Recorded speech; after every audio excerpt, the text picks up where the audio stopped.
Hello everyone, আসসালামু আলাইকুম। কেমন আছো সবাই? অনেকদিন পরে গ্রামের বাড়িতে বেড়াতে এসেছি। আর গ্রামের বাড়িতে এসেও কিন্তু আমি রান্নাবান্না বন্ধ করে রাখিনি। তো আজকে আমি শেয়ার করছি তোমাদের সাথে আমার মায়ের হাতের খুবই মজার এবং স্পেশাল একটা রেসিপি, যেটা আমার খুবই পছন্দ।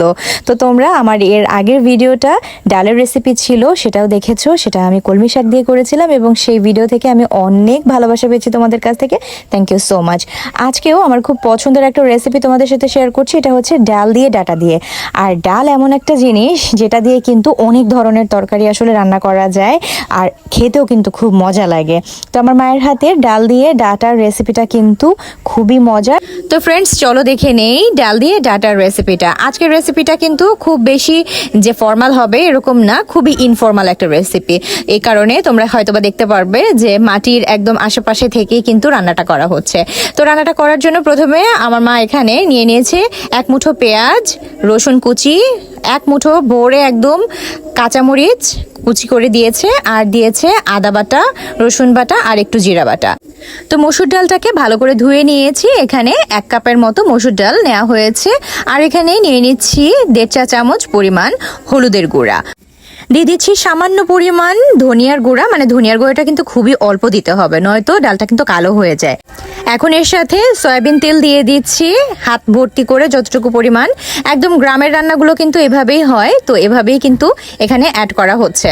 হাতে করে আরও নিয়ে নিচ্ছি 1 চা চামচ ভর্তি করে লবণ। ব্যাস, আর কোনো মশলা লাগবে না। এখন সবগুলো উপকরণ একসাথে ভালো করে হাত দিয়ে কচলে মেখে নিতে হবে, যাতে পেঁয়াজটা একেবারে নরম হয়ে যায় আর মশলাগুলো খুব ভালো মতো মাখা মাখা হয়ে যায়। মাখানো তরকারিতে তোমরা জানোই যে যত বেশি মাখানো হয় এটা কিন্তু খেতে ততই বেশি মজা লাগে। তো এটাকে হাত দিয়ে যত বেশি কচলানো হবে এটা কিন্তু খেতে মজাই লাগবে।